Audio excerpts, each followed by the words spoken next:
Et après la mise en examen de François Fillon, l'état de grâce de Macron vit-il ces dernières heures? L'Anticor, l'association anticorruption, a saisi la Haute Autorité pour la transparence de la vie publique au sujet du patrimoine de l'ancien banquier Rothschild. En effet, alors que le candidat avait gagné 2,8 millions d'euros de revenus nets entre 2009 et 2012, il a déclaré en 2014 un patrimoine d'1,2 million d'euros et une dette globale d'1 million, soit un patrimoine net de 200 000 euros. Une somme anormalement basse selon Anticor. Il y a plusieurs semaines, Paul Moumbard, candidat des Maires en colère, Jean-Philippe Allenbar, président du mouvement Franche-Comté, et Serge Grasse, président de l'Union civique des contribuables citoyens, avaient envoyé une lettre au parquet national financier pour qu'il se saisisse de l'affaire, missive qui était restée lettre morte. Où sont passés les millions de Macron? Il semble que M.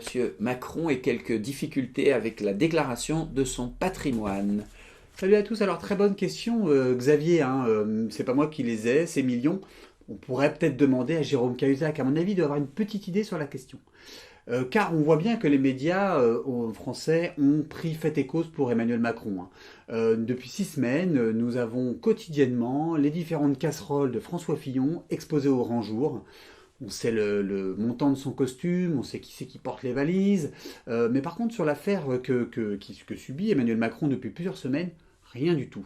Le silence est particulièrement éloquent. Pour l'ONG, il y a un différentiel trop fort entre les revenus supposés du candidat d'En Marche et ses déclarations de 2014. Alors qu'en est-il? Entre 2008 et 2014, Emmanuel Macron, alors banquier chez Rothschild et secrétaire général adjoint de la présidence de la République, a touché à des revenus de 3,3 millions d'euros approximativement. Il déclare en octobre 2014 la somme de 56 160 euros. On voit bien qu'il y a une différence très importante. C'est la première interrogation d'Anticor. La deuxième interrogation, c'est comment se fait-il quand depuis 4 ans, il a à peu près sur son compte courant 3 millions d'euros d'actifs. Or, en 2014, il a la somme de 56 000 euros. Troisième question de la part d'Anticor, que sont devenus les revenus immobiliers d'Emmanuel Macron, estimés à 560 000 euros, qui n'apparaissent sur aucune déclaration. De plus, Emmanuel Macron a demandé 2 prêts, un de 360 000 euros en 2011 pour les travaux pour sa compagne, Brigitte Macron, pour sa résidence secondaire, et un autre en 2012 pour l'acquisition de sa résidence principale de 500 000 euros.